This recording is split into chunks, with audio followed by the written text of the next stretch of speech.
دانشمندان ما رو ترور کردن. او افتخار میکنه به اینکه دانشمندی ایرانی رو ترور کرده. بله دانشمند ترور کردید، افراد تهران، امثال تهرانچی و عباسی اینها رو ترور کردید، لکن علمشون رو نمیتونید ترور کنید.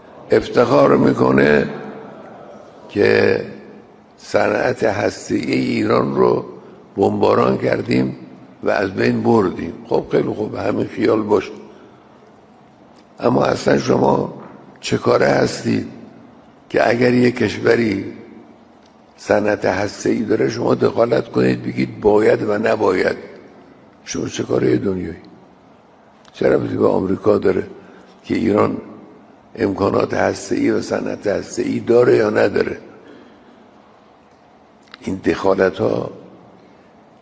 دخالت های ناواق، ناجور، غلط و زورگویانه است.